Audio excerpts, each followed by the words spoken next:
Hello everyone, আশা করছি সবাই ভালো এবং সুস্থ আছো। আমি এমডি রাজু আজকে আবারও উপস্থিত হয়েছি একটি নতুন ভিডিও নিয়ে। এবং আজকের এই ভিডিওতে অবশেষে আমরা সেকেন্ড চ্যাপ্টার অর্থাৎ জীবনের প্রবাহমানতা নিয়ে কথা বলতে যাচ্ছি। তোমাদের অনেক রিকোয়েস্ট ছিল যে তোমরা সেকেন্ড চ্যাপ্টার রিলেটেড ভিডিও পাচ্ছ না, তো আজকে আনন্দের সঙ্গে জানাচ্ছি যে এখন থেকে আমার সমস্ত পর্বগুলো সেকেন্ড চ্যাপ্টার রিলেটেড থাকবে। তো অ্যাকচুয়ালি আমরা যদি সেকেন্ড চ্যাপ্টারটা খুলি তো প্রথমেই আমরা কোষ বিভাজন নিয়ে একটু ধারণা পাই, তারপরে ক্রোমোজোম, তারপরে আবার কোষ বিভাজন। অ্যাকচুয়ালি এই যে কোষ বিভাজন, এই কোষ বিভাজন ব্যাপারটা বুঝতে গেলে অবশ্যই আগে আমাদের ক্রোমোজোম ব্যাপারটা ভালোভাবে বুঝতে হবে। তো আজকে আমরা প্রথমে ক্রোমোজোম ব্যাপারটা বুঝবো এবং তারপরে ধীরে ধীরে আমরা পরের ভিডিওগুলোতে কোষ বিভাজন নিয়ে আলোচনা করার চেষ্টা করব।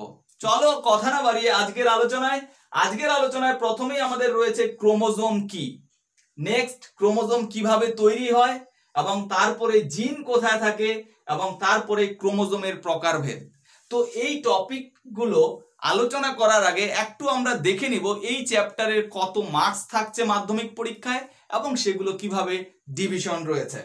তো অ্যাকচুয়ালি টোটাল এই চ্যাপ্টারে মার্কস হয়েছে 17 মার্কস। তো এই 17 মার্কস আমাদের কিভাবে ডিভাইড রয়েছে, 8টা থাকছে এমসিকিউ, এখানে 8 মার্কস। ওকে, নেক্সট আমাদের দুটো থাকছে 2 মার্কস করে, তো এখানে হয়ে যায় আমাদের 4 মার্কস, এবং তারপরে একটা থাকছে আমাদের 5 মার্কসের, তো এখানে হয়ে গেল আমাদের 5 মার্কস। তাহলে এই নিয়ে আমরা যদি একটু যোগ করে নিই, 8 4 12 আর 5 17, তাহলে এই হলো আমাদের 17 মার্কস। এই 17 মার্কসের জন্য কটা কোশ্চেন থাকছে সেটাও একটু দেখে নিই, যে 8 2 10 1 11, তাহলে 11টা প্রশ্ন থাকছে আমাদের এই চ্যাপ্টার থেকে। এছাড়া অথবা তো থাকবেই এর মধ্যে। তো এই 11টা প্রশ্ন কিন্তু আমাদের করতেই হবে 17 মার্কসের জন্য। তার মধ্যে 8 নাম্বার থাকছে শর্ট, অর্থাৎ খুব ভালোভাবে এই চ্যাপ্টারটা পড়তে হবে। তো চ্যাপ্টারটা পড়ার জন্য প্রথমে আমরা শুরু করছি ক্রোমোজোম দিয়ে। তো চলো শুরু করা যাক। প্রথমেই জেনে নিই যে ক্রোমোজোম কি। তো আমরা এখানে লিখে নিই ক্রোমোজোম।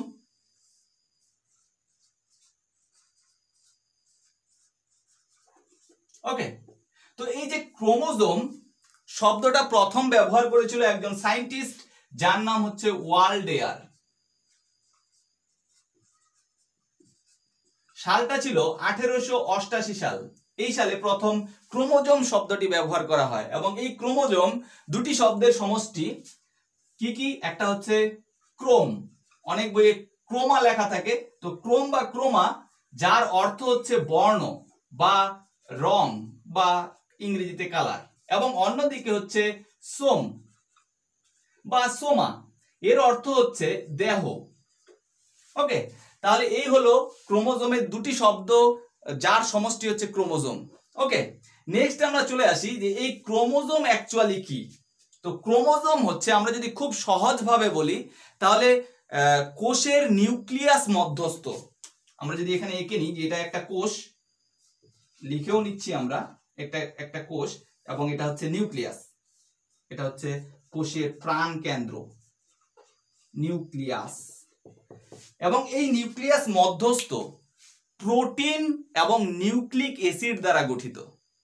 আবারও আমরা বলছি যে কোষের নিউক্লিয়াস মধ্যস্থ প্রোটিন এবং নিউক্লিক অ্যাসিড দ্বারা গঠিত, যে জালকাকার অংশ স্বপ্রজননশীল এবং বাবা মায়ের বৈশিষ্ট্যগুলো বংশ পরস্পরা সঞ্চারিত করতে পারে, সেই অংশটাকেই বলা হয় ক্রোমোজোম। তাহলে আমরা যদি একটু দেখি যে কোষের নিউক্লিয়াস মধ্যস্থ কি কি দ্বারা গঠিত, নিউক্লিক অ্যাসিড ও প্রোটিন দ্বারা গঠিত, যে জালকাকার স্বপ্রজননশীল অংশ থাকে, এই স্বপ্রজননশীল অংশ অ্যাকচুয়ালি ক্রোমোজোম। বুঝা গেছে? অ্যাকচুয়ালি এখানে নিউক্লিয়াস মধ্যস্থ নিউক্লিয় জালিকা নামে পরিচিত, পরবর্তীতে ক্রোমোজোম হয়। তো ক্রোমোজোমের সঙ্গে আমরা এইভাবেই লিখব যে কোষের নিউক্লিয়াস মধ্যস্থ নিউক্লিক অ্যাসিড এবং প্রোটিন দ্বারা গঠিত, যে স্বপ্রজননশীল অংশ, জালকাকার যে অংশ বাবা মায়ের বৈশিষ্ট্যগুলো বংশ পরস্পরায় সঞ্চারিত করতে পারে, সেই অংশটাকেই বলা হয় ক্রোমোজোম। তাহলে আমরা বুঝলাম যে এই জালকাকার অংশটা হচ্ছে ক্রোমোজোম। অ্যাকচুয়ালি এই জালকাকার অংশটা যখন নিউক্লিয়াসের মধ্যে থাকে তখন এটাকে অ্যাকচুয়ালি নিউক্লিয় জালিকা বলা হয়, নিউক্লিয় জালিকা।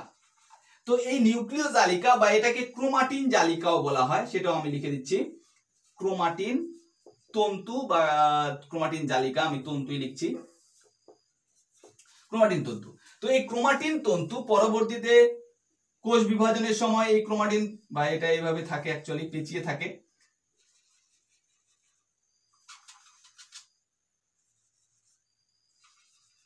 যখন এরকম একটা এক্স আকৃতির অংশ তৈরি করে তখন এই যে এক্স আকৃতির অংশ এটাই অ্যাকচুয়ালি ক্রোমোজোম। ওকে, তাহলে আমরা বুঝতে পারলাম যে ক্রোমোজোম কিভাবে গঠিত হয়। পরের যে পয়েন্টটা যেটা আমাদের এখানে রয়েছে, ক্রোমোজোম কিভাবে তৈরি হয়। তো অ্যাকচুয়ালি এই যে নিউক্লিয়াস জালিকা, এই নিউক্লিয়াস জালিকা থেকে আমরা ক্রোমোজোম দেখতে পাবো। এবং এই যে ক্রোমোজোম এটা অ্যাকচুয়ালি অনেক ঘন অংশ, অনেক ঘন, এগুলো অনেক ঘন অংশ। এবং এই যে অংশগুলো আমরা দেখতে পাচ্ছি এই অংশগুলোর নাম হচ্ছে, এটা ক্রোমাটিড বলা হয়। তো আমি এখানেও লিখে দিচ্ছি, এটা হচ্ছে ক্রোমাটিড, আমাদের পরেও এটা জানতে হবে ক্রোমাটিড। তো এই যে ক্রোমাটিড গুলো, এগুলো যদি আবার আমরা খুলি তাহলে এগুলো লম্বা হতে হতে পরবর্তীতে আমরা দেখব যে এটার মধ্যে এরকম দুটো সুতোর মতো অংশ রয়েছে। তো এই যে দুটো সুতোর মতো পেঁচিয়ে অংশ রয়েছে এটার নাম ডিএনএ। তাহলে ক্রোমোজোম যদি আমরা খুলে নিই তাহলে পাবো ডিএনএ। এবং এই যে ডিএনএ, এই ডিএনএ এর মধ্যে নির্দিষ্ট পার্টগুলোতে কিছু পার্ট রয়েছে, যেই পার্টগুলোতে এক একটা নির্দিষ্ট বৈশিষ্ট্য থাকে এবং এটা প্রোটিন নির্মিত অংশ। তো এই যে নির্দিষ্ট পার্ট এগুলোর নামই হচ্ছে জিন। তাহলে তোমরা বুঝতে পারছো যে এই যে নিউক্লিয়াস জালিকা, নিউক্লিয়াস জালিকা থেকে তৈরি হচ্ছে ক্রোমোজোম এবং ক্রোমোজোমের অংশ হচ্ছে ডিএনএ এবং ডিএনএ এর অংশ হচ্ছে জিন, যেটা একটা নির্দিষ্ট বৈশিষ্ট্য ক্যারি করে। তাহলে তোমরা বুঝতে পারলে যে ক্রোমোজোম কিভাবে তৈরি হলো এবং জিন কোথায় থাকে। তো স্পষ্টভাবে বোঝা যাচ্ছে জিন কোথায় থাকে, ক্রোমোজোমের মধ্যে থাকে। ওকে, এবং জিন এবং ক্রোমোজোমের মধ্যে যে আন্তঃসম্পর্ক এবং ভিতরে যে সম্পর্ক সেটা হলো ক্রোমোজোম থেকে ডিএনএ এবং ডিএনএ থেকে হচ্ছে কি তৈরি হচ্ছে, জিন। তাহলে তোমরা বুঝতে পারলে যে ক্রোমোজোম থেকে ডিএনএ, ডিএনএ থেকে জিন। এটা হলো ক্রোমোজোম এবং জিনের মধ্যে যে আন্তঃসম্পর্ক, সেই সম্পর্কটা। এবার চলে আসি যে জিনের কিছু বৈশিষ্ট্য রয়েছে। কি বৈশিষ্ট্য রয়েছে বা জিন কি, তাহলে যদি আমাদের বলতে হয় সহজভাবে, তো জিন হলো ডিএনএ এর বিশেষ বিশেষ খণ্ড, কারণ ডিএনএ এর খণ্ডই তো জিন। তো ডিএনএ এর বিশেষ বিশেষ খণ্ড এবং এটি প্রোটিন নির্মিত, যার মধ্যে একটা নির্দিষ্ট বৈশিষ্ট্য থাকে, সেটা হলো জিন। এবার চলে আসি যে জিনের বৈশিষ্ট্য কি। আমরা জিনের একটু বৈশিষ্ট্য দেখে নিই। জিনের বৈশিষ্ট্য কি? নাম্বার 1, জিন বংশগতির ধারক এবং বাহক। বংশগতির ধারক ও বাহক। বংশগতির ধারক এবং বাহক মানে এই যে বংশগতি, বংশ পরস্পরা কি করে, এ বৈশিষ্ট্যগুলোকে কি করে নিয়ে যায়। 2 নাম্বার কি বৈশিষ্ট্য জিনের, যে এটি ক্রোমোজোমের মধ্যে থাকে। ক্রোমোজোমের মধ্যে থাকে। এছাড়াও জিন কি করতে পারে, জিন নির্ভুল প্রতিলিপি গঠন করতে পারে। নির্ভুল প্রতিলিপি তৈরি করতে পারে। নির্ভুল প্রতিলিপি মানে হচ্ছে এ যেরকম ভাবে রয়েছে ঠিক একই রকম একটা আবার হুবহু কপি তৈরি করতে পারে। এছাড়াও জিনের আরো অনেকগুলো বৈশিষ্ট্য রয়েছে। জিন মিউটেশন ঘটাতে পারে। মিউটেশন বা পরিব্যক্তি, মিউটেশন বা পরিব্যক্তি ঘটাতে সক্ষম। তো এরকম ভাবে জিনের অনেক বৈশিষ্ট্য কিন্তু লেখা যায়। বোঝা গেল? তাহলে আমরা বুঝলাম জিন কোথায় থাকে এবং জিনের এবং ক্রোমোজোমের মধ্যে যে আন্তঃসম্পর্ক, এটা হলো আন্তঃসম্পর্ক এবং জিনের বৈশিষ্ট্য। নেক্সট আমরা চলে যাচ্ছি অ্যাকচুয়ালি ক্রোমোজোমের প্রকারভেদ। তার জন্য আমি বোর্ডটাকে একটু মুছে নিচ্ছি। তোমরা আমার এই দিকটায় দেখতে পাচ্ছ একটা ছবি, এটা কিন্তু অ্যাকচুয়ালি একটা ক্রোমোজোমের সরল চিত্র। তোমাদের বইয়ের মধ্যে এই চিত্রটা রয়েছে। আমি এই চিত্রটা নিয়ে পরের ভিডিওতে আলোচনা করব, তার জন্য অলরেডি আমি এঁকে রেখেছি, এরপরে এই ভিডিওটা করব। তো তোমরা এখানে দেখতে পাচ্ছ সেই চিত্রটাও কিন্তু ক্রোমোজোমের আঁকা রয়েছে। এখন এই ভিডিওতে আমরা কিন্তু সেটা নিয়ে আলোচনা করছি না। এখন আমরা আলোচনা করব ক্রোমোজোমের প্রকারভেদ। তো অ্যাকচুয়ালি ক্রোমোজোমকে আমরা 2 ভাগে ভাগ করতে পারি। কিসের উপর ভিত্তি করে? আমরা যখন কোনো কিছু ভাগ করি, কোনো একটা ভিত্তির উপর ভাগ করি, তো ক্রোমোজোমকে তার কাজের উপর ভিত্তি করে 2 ভাগে ভাগ করা যায়। অ্যাকচুয়ালি আগে আমরা একটু জেনে নিই অ্যাকচুয়ালি আমাদের শরীরে বা আমাদের কোষের মধ্যে কতগুলো ক্রোমোজোম রয়েছে। তো আমাদের ক্রোমোজোম সংখ্যা হচ্ছে 46। মনে রাখবে 46। এবং এই ক্রোমোজোম গুলোকে আমরা 2 ভাগে ভাগ করছি। কি কি? নাম্বার 1 অটোজোম এবং নাম্বার 2 সেক্স ক্রোমোজোম। তো এই যে 46টা ক্রোমোজোম, এই 46টার মধ্যে 44টাই হচ্ছে অটোজোম। 44 এ দ্বারা অটোজোম বোঝানো হয়, তো 44টা অটোজোম। এবং সেক্স ক্রোমোজোম হচ্ছে, তাহলে কটা থাকলো, 44 চলে গেলে দুটো, তাহলে সেক্স ক্রোমোজোম হচ্ছে 2টা। ওকে, এবং এই যে অটোজোম এগুলো কিন্তু নারী পুরুষ নির্বিশেষে একই ধরনের, অর্থাৎ নারীদের যেরকম থাকে পুরুষদেরও একই রকমের থাকে এবং এদের কাজগুলো একই ধরনের। ওকে, এই অটোজোমের অ্যাকচুয়ালি কাজ কি? অটোজোমের কাজ হচ্ছে বাহ্যিক বৈশিষ্ট্য বহন করা, অর্থাৎ পিতামাতার যে বাহ্যিক বৈশিষ্ট্যগুলো, দেহের গঠন, বডি স্ট্রাকচার একই জিনিস, তারপরে হচ্ছে দেহের কালার, চোখের কালার, চুলের কালার, মুখমণ্ডলের গঠন, উচ্চতা, এই সমস্ত কিছু নির্ভর করে অ্যাকচুয়ালি অটোজোমের উপর, এবং এগুলো নারী পুরুষ নির্বিশেষে একই ধরনের থাকে। এবং এই যে সেক্স ক্রোমোজোম, এর কাজ কি? এর কাজ হচ্ছে লিঙ্গ নির্ধারণ করা, অর্থাৎ সেক্স নির্ধারণ করা, অর্থাৎ একটা সন্তান ছেলে হবে না মেয়ে হবে সেটা হচ্ছে টোটালি ডিপেন্ড করে সেক্স ক্রোমোজোমের উপর। তাহলে বুঝতে পারলাম অটোজোম এবং সেক্স ক্রোমোজোমের কাজ কি। নেক্সট আমরা চলে আসি যে অ্যাকচুয়ালি অটোজোম নারী পুরুষ নির্বিশেষে একই ধরনের থাকে। তো একজন মেয়ের ক্ষেত্রে অটোজোম এরকম থাকে এবং পুরুষেরও ক্ষেত্রে অটোজোম গুলো এরকমই থাকে। ঠিক আছে, এবার কথা হলো সেক্স ক্রোমোজোম। সেক্স ক্রোমোজোম কি রকমের থাকে? তো মহিলাদের ক্ষেত্রে যদি আমি এটা ফিমেল ধরি, তো ফিমেলের ক্ষেত্রে এই যে সেক্স ক্রোমোজোম এগুলো থাকে এক্স এক্স প্রকৃতির। আর যদি মেল ধরি তাহলে মেলের ক্ষেত্রে থাকবে এগুলো এক্স ওয়াই প্রকৃতির। এই যে দুটো ক্রোমোজোম, অ্যাকচুয়ালি অনেক সময় এই প্রশ্নটা আসে যে সেক্স ক্রোমোজোমের প্রকৃতি কি রূপ। তো এখানে আমাদের কিন্তু লিখতে হয় এক্স ও ওয়াই প্রকৃতির। প্রকৃতি যখন আসবে তখন আমাদের লিখতে হবে এই যে দুটো সেক্স ক্রোমোজোম সেগুলো কি রূপের থাকে, এক্স ও ওয়াই রূপের থাকে। এবার কথা হলো ফিমেলের ক্ষেত্রে দুটো এক্স থাকে আর মেলের ক্ষেত্রে একটা এক্স এবং একটা ওয়াই থাকে। তো যেহেতু আমরা দেখতে পাচ্ছি ফিমেলের ক্ষেত্রে যে গ্যামেট গুলো এই যে এক্স এক্স যেহেতু একই ধরনের, দুটোই একই ধরনের, তার জন্য মেয়েদের বলা হয় হোমোগ্যামেট। হোমোগ্যামেট মানে হচ্ছে একই ধরনের। ওকে, আর যেহেতু ছেলেদের আমরা দেখতে পাচ্ছি গ্যামেট কি একটা এক্স একটা ওয়াই আলাদা আলাদা, তার জন্য এদেরকে বলা হয় হেটেরোগ্যামেট। তাহলে আমরা বুঝতে পারছি যে হোমোগ্যামেটিক হচ্ছে মহিলারা আর হেটেরোগ্যামেটিক হচ্ছে পুরুষেরা। তাহলে আমরা বুঝলাম প্রকারভেদ। এবার চলে আসি এই যে ক্রোমোজোম গুলো, এগুলো অ্যাকচুয়ালি আমাদের কোষের মধ্যে একা একা থাকে না, এগুলো কিন্তু জোড়ায় জোড়ায় অবস্থান করে। যখন আমরা দেখি কোষ বিভাজনের সময় তখন কিন্তু এগুলো জোড়ায় জোড়ায় থাকে, তার জন্য কিন্তু এরকম একটা ক্রোমোজোম এবং এর সঙ্গে আরেকটা এইভাবে থাকে। তো যেহেতু এগুলো জোড়ায় জোড়ায় থাকে, যদি এরকম জোড়ায় জোড়ায় থাকে বা ক্রোমোজোমের আমরা দুটো সেট যদি একসঙ্গে থাকে তখন এই ক্রোমোজোম গুলোকে আমরা বলি ডিপ্লয়েড সেট বা ডিপ্লয়েড ক্রোমোজোম।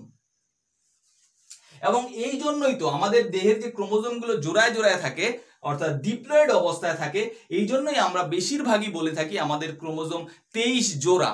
কেন জোড়া কথাটা বলি? কারণ এগুলো জোড়ায় জোড়ায় থাকে। তো জোড়ায় জোড়ায় অর্থাৎ ক্রোমোজোমের যদি দুটো সেট একসঙ্গে থাকে তখন আমরা বলি ডিপ্লয়েড, বা এটাকে প্রকাশ করা হয় 2n দ্বারা। ওকে, কিন্তু যখন আমাদের এই ক্রোমোজোমের একটা সেট উপস্থিত থাকে, যদি হচ্ছে এরকম ভাবে উপস্থিত থাকে এর মধ্যে, তখন এটাকে বলা হয় হ্যাপ্লয়েড। এটাকে n দ্বারা প্রকাশ করা হয়। তাহলে বুঝতে পারছি আমরা যে ক্রোমোজোমের সংখ্যা উপর ভিত্তি করে ডিপ্লয়েড এবং হ্যাপ্লয়েড এইভাবে ভাগ করা হয়। আমাদের সব জায়গায় দেহের সব কোষগুলোর মধ্যে ডিপ্লয়েড থাকে অর্থাৎ হচ্ছে জোড়ায় জোড়ায় থাকে, তার জন্য আমরা বলি 23 জোড়া। আর হ্যাপ্লয়েড যে সেটটা অর্থাৎ একটা সেটে শুধু অবস্থান করে আমাদের গ্যামেটে অর্থাৎ পুংগ্যামেট শুক্রাণু এবং স্ত্রী গ্যামেট ডিম্বাণুতে, তো তখন আমরা সেটাকে বলবো হ্যাপ্লয়েড। তাহলে দুই ধরনের সেট হতে পারে, একটা হ্যাপ্লয়েড সেট একটা ডিপ্লয়েড সেট। ওকে, এবার আমরা চলে আসি এই যে আমাদের ক্রোমোজোম সংখ্যা 46, প্রত্যেকটা জীবের মধ্যেই কিন্তু একটা নির্দিষ্ট সংখ্যক ক্রোমোজোম থাকে, এটা অপরিবর্তনীয়। যেরকম হচ্ছে আমাদের 46, তো আমাদের প্রত্যেকটা কোষের মধ্যে যে কোনো কোষের মধ্যে আমাদের 46টি ক্রোমোজোম থাকে, শুধুমাত্র এই গ্যামেট গুলো বাদ দিয়ে যেগুলোতে হ্যাপ্লয়েড থাকে। ঠিক একই রকম ভাবে প্রত্যেকটা জীবের মধ্যে একটা নির্দিষ্ট সংখ্যক ক্রোমোজোম থাকে। যেরকম ভাবে আমি এখানে লিখছি, যেরকম ভাবে ধান গাছের ক্ষেত্রে কিন্তু 24টি ক্রোমোজোম থাকে। ওকে, আমরা যে থার্ড চ্যাপ্টারে মটর গাছ পড়েছি, আমি যদি এখানে লিখি মটর গাছ, তো মটর গাছের ক্ষেত্রে কিন্তু 14টি ক্রোমোজোম থাকে। নেক্সট হচ্ছে যেরকম ভাবে গরুর ক্ষেত্রে 38টি ক্রোমোজোম থাকে, বানরের ক্ষেত্রে 42টি ক্রোমোজোম থাকে, মানুষের ক্ষেত্রে থাকে হচ্ছে 46টি, যেটা একটু আগে বলছিলাম। গরিলার ক্ষেত্রে, খুব ইম্পর্টেন্ট, গরিলার ক্ষেত্রে থাকে হচ্ছে 48টি। ওকে, কুকুরের ক্ষেত্রে 78, পায়রার থাকে 80টি ক্রোমোজোম। ওকে, তাহলে আমরা বুঝতে পারলাম যে প্রত্যেকটা জীবের একটা নির্দিষ্ট সংখ্যক ক্রোমোজোম থাকে। সবচেয়ে বেশি সম্ভবত আলাকান্থা নামক একটি প্রোটোজোয়ার মধ্যে থাকে 1600 ক্রোমোজোম, 1600, এবং সবচেয়ে কম অ্যাগারিকাসের মধ্যে 2টি ক্রোমোজোম থাকে। এছাড়াও কিছু পতঙ্গের মধ্যে সংখ্যা অনেক কম থাকে।